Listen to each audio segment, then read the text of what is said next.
कल्याण सेवा आश्रम। कल्याण सेवा आश्रम बाबा श्री कल्याण दास जी की उस दिव्य दृष्टि, संकल्प एवं कल्पनाशीलता का साक्षात उदाहरण है।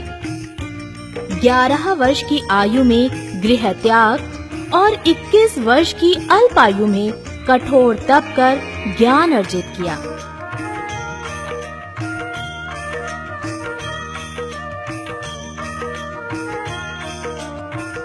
मां नर्मदा के स्वप्न में दर्शन देने के प्रेरणा स्वरूप बाबा श्री कल्याण दास जी ने इस आदिवासी क्षेत्र को अपनी कर्म भूमि बनाने का संकल्प लिया और यहाँ पर कल्याण सेवा आश्रम की स्थापना की। आश्रम द्वारा यहाँ पर तीर्थ यात्रियों के लिए आवास व भोजन की व्यवस्था की जाती है।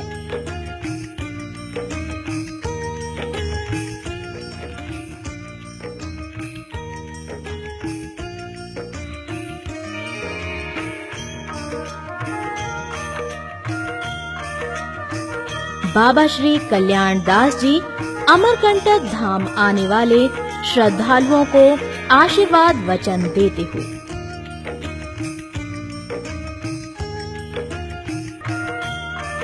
आइए सुनते हैं बाबा जी की अमृत वाणी। विंध्याचल पर्वत के मध्य में ही मेकल पर्वत स्थित है और इस मेकल पर्वत को ही नर्मदा नदी का उद्गम स्थली के होने का गौरव प्राप्त है और पौराणिक रूप से नर्मदा नदी भगवान शिव के कंठ से निकली हुई है, ऐसी हमारी मान्यता है पुराणों की। स्कंद पुराण के अंदर 10,000 श्लोकों में नर्मदा जी के महत्व का वर्णन किया गया है और ऋषि मुनियों की तपस्थली होने का इसे गौरव प्राप्त है।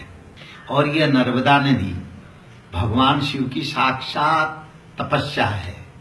जब पौराणिक गाथाओं के अनुसार जब भगवान शिव ने कालकूट का पान किया, देवता और असुरों ने मिलकर के समुद्र का मंथन किया और मंथन से सबसे पहले सागर के मंथन से जहर निकला, कालकूट जहर।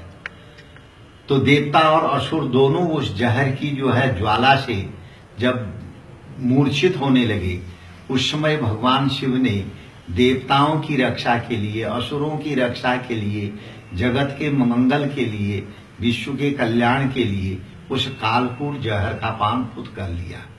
तो भगवान शिव ने उस कालकूट जहर को अपने कंठ में रखा, इसलिए भगवान शिव का नाम नीलकंठ हुआ। उस कालकूट जहर के प्रभाव से भगवान शिव का कंठ जो है नीला हो गया, तब से भगवान शिव को नीलकंठ कहने लगे।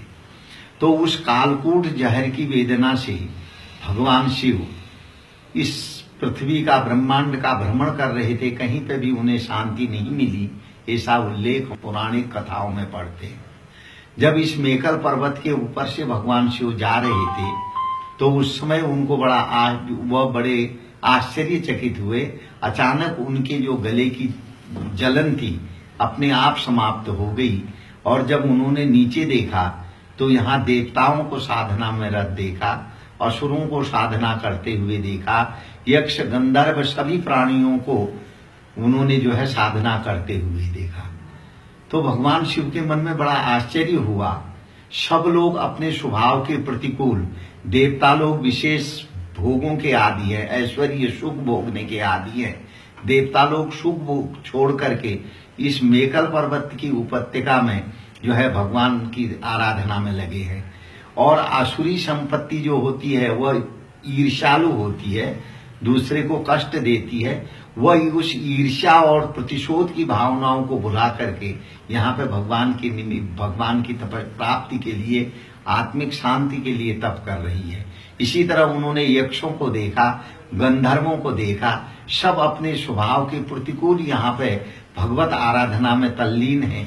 और उन्होंने जब चारों तरफ इस पर्वत की उपत्यका को देखा, उन्हें बड़ा आश्चर्य हुआ, कहीं पर ऋषि लोग यज्ञों के द्वारा भगवान की आराधना कर रहे हैं, योगी लोग समाधि के द्वारा ईश्वर की आराधना कर रहे हैं, तपस्वी लोग तप के द्वारा भगवान की आराधना कर रहे हैं, ज्ञानी लोग जो है ज्ञान के उस ब्रह्म चिंतन के माध्यम से भगवान की आराधना कर रहे हैं।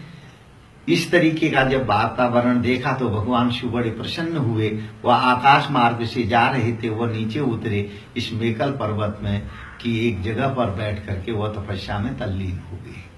अगर हम जो है नर्मदा नदी के उद्गम के विषय में सुनते हैं, वहां पे बांस की एक झाड़ी थी, उस झाड़ी के नीचे भगवान शिव बैठे और 5000 वर्ष तक पौराणिक काल गणना के अनुसार 5000 वर्ष तक वह तप में तल्लीन रहे। जिस समय भगवान शिव तपस्या कर रहे थे उसी समय उनके कंठ से पसीना निकला और वही पसीना नर्मदा के रूप में प्रकट हुआ। लगभग 14 से 15,000 साधक हर साल नर्मदा जी की जो है परिक्रमा करते हैं, पैदल और वाहन से भी परिक्रमा करते हैं, किंतु यह नर्मदा सबकी आशाओं को, सबकी आकांक्षाओं को, सबकी भावनाओं को पूर्ण करती है। जो सकाम भाव से मां नर्मदा जी की तपस्या करते हैं उनकी सकाम भावनाएं पूरी होती हैं। जो जिस भावना से नर्मदा जी के तट पर नर्मदा की परिक्रमा करता है, मां नर्मदा उनकी वो भावनाएं पूरी करते हैं।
आश्रम द्वारा चिकित्सा व शिक्षा के क्षेत्र में भी उल्लेखनीय प्रयास किए गए हैं।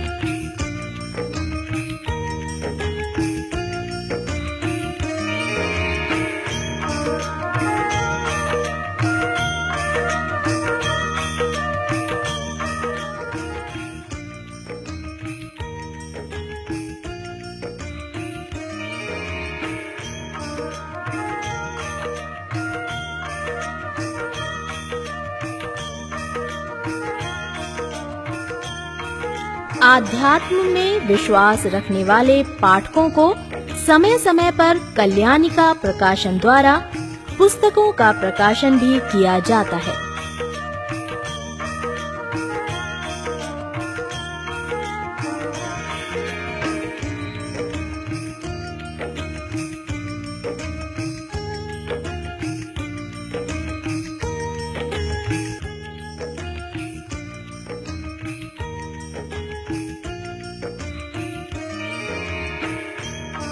जहाँ देव, दानव, गंधर्व, ऋषि निरंतर तप करते हों, जिस नदी की महिमा अन्य नदियों से बहुत उच्च हो, जिसके तटवर्ती किसी भी स्थान पर स्नान, दान, जप तप ही नहीं बल्कि दर्शन मात्र से अनंत पुण्य की प्राप्ति हो, ऐसी पुण्य स्थली अमरकंटक को शत शत नमन। इसीलिए कहा गया है, नर्मदा सत्यमेव सर्व तीर्थमयी है।